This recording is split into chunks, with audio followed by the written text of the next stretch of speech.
Hey guys, what's going on? Coach Justin here from Ultimate Baseball Training, and in today's video, I'm going to share with you 3 tips to help you throw the baseball faster. And the beauty about what you're about to learn in today's video is it doesn't matter what position you play, these tips still apply. So whether you're a pitcher, a catcher, an infielder, an outfielder, does not matter. These 3 tips right here that I'm about to share with you are going to take your velocity to that next level. And the great thing about it is, who doesn't want to throw harder, right? It impresses more scouts, it impresses more coaches, and let's say you're the shortstop, tough play, right? The fast runners darting up the line. Doesn't it feel great to really just show off your arm strength and hose that guy at first base? So without further ado, let's just jump into these 3 tips. All right, tip number 1, use your arm. And I know this sounds so simple, right? But it gets far overlooked by many players out there. And it seems so many players are looking for that magic pill or that magic potion. They're looking for that one workout that's going to take them from 75 to 95 miles an hour. And do you think it's any coincidence that the guys on this planet who are the best baseball players, who throw the hardest, are also some of the hardest workers, right? I think that there's no coincidence to that. You have to work hard, and you have to couple your learning with hard work. So what do I mean by that? You can spend, hours and hours and hours on my YouTube channel watching videos, which I recommend you do because I put a lot of time and effort into these, and I think that you're going to get a lot out of them. You can also invest in some premium training programs like my Bat Speed Accelerator training system or the Level Elite hitting system or whatever. But if that's all you do, if you don't couple that with hard work, then you're not going to get any better. That's that magic pill or potion I was talking about. You have to couple all that learning that you're doing, and then you have to actually go to the field and you have to apply it. So similar to this video, right? You can just watch this video and not do any work, and your arm strength's not going to get any better. But if you apply what I'm telling you to do in this video, then there's no reason why your arm strength won't improve. So that's the very first tip. Use your arm. Never underestimate the value of going to the field and actually throwing. I recommend starting off long toss about 3 times a week. And right now you might be throwing twice a week and wondering, I'm throwing a couple times a week. I don't know why my arm's, not getting stronger. Well, maybe you should up that from twice a week to playing long toss 3 times a week and throwing 5 or 6 times a week. Listen to your arm. If your arm's hanging, don't push it. But the bottom line is you have to throw if you want to be able to throw faster. Tip number 2 is train your decelerators. And what I mean by train your decelerators is work on strengthening your rotator cuff by doing rotator cuff exercises. Now, your rotator cuff is comprised of 4 different muscles, and that is actually what makes the entire throwing motion possible, is your rotator cuff, right? And so many people are trying to look for a way to accelerate their arm, get their arm to go faster forward, but they neglect working on the brakes, right? Your rotator cuff back here, all these muscles that make the throwing motion possible, right? They help slow your arm down. So after you throw, after you release the ball, that is what actually slows your arm so you don't, rip it out of socket when you're throwing, right? And so in order to train to accelerate faster, we need to train to decelerate better, right? So in order to do that, do rotator cuff exercises, and you should be doing these pretty much on a daily basis, but at least 3 or 4 times a week.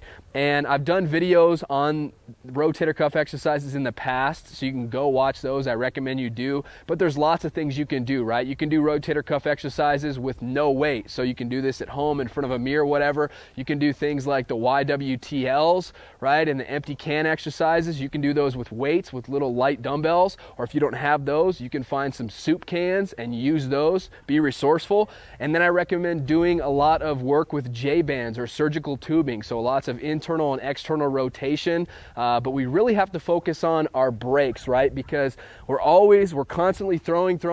That's the protagonist in the throwing motion. We have to work on that antagonist as well and train your brakes, and then you'll be able to accelerate harder, I promise you. So start doing rotator cuff exercises, add that to your routine.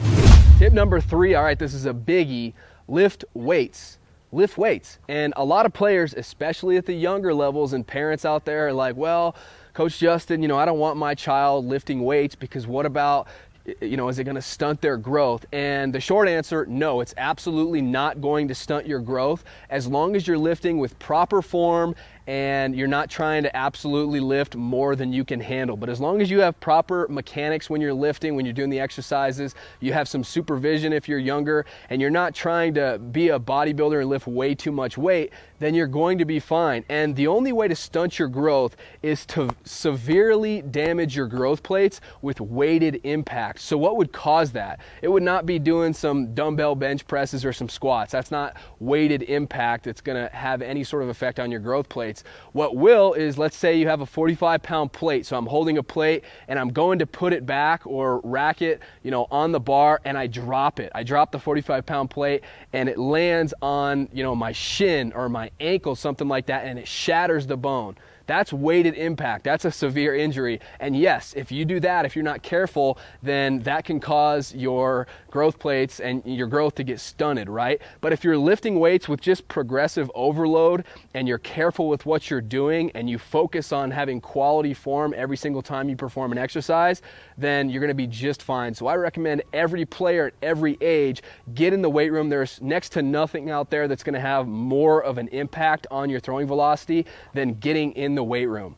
So for baseball players, I really like them to focus on compound exercises and explosive movements. So what do I mean by compound exercises? A compound movement is something that requires multiple muscle groups. So a great example would be squats or deadlifts, right? Because in the squat, we're not only incorporating, let's say, our calves, right? We have our calves working, but our glutes, our hamstrings, our core, we have a whole bunch of muscles that are getting worked in that one movement, as opposed to something like a bicep curl, where pretty much the only thing that's getting worked is your bicep, right? So I like to focus on compound movements because you really get more bang for your buck. That's what it's all about, right? So if you only have a little bit of time to spend in the weight room, spend it on compound movements. And then another thing is explosive movements, right? Because everything we do on the baseball field, whether it's running, whether it's throwing, whether it's hitting, you know, we don't throw methodically like this. Throwing is an explosive movement. Hitting is explosive. So we need to be explosive in the weight room and train those fast twitch muscle fibers so that in a game, it's just second nature. So I recommend doing things like skaters, like box jumps, lots of plyometrics. Incorporate those maybe at the end of your workout, because that's going to help you become more explosive and throw harder on the field. I hope you enjoyed today's video. And before you go, I actually want to share with you my free velocity hacks. This is 3 hacks that are guaranteed to take your throwing velocity to that next level right now today. All you have to do to grab these velocity hacks, just click on the very first link below this video in the description. That'll take you to my website. I just need your email address, and then I'll immediately fire those velocity hacks your way. If you enjoyed this video, leave a thumbs up. Be sure to subscribe to the channel so you never miss a video. We're coming out with new videos every single week.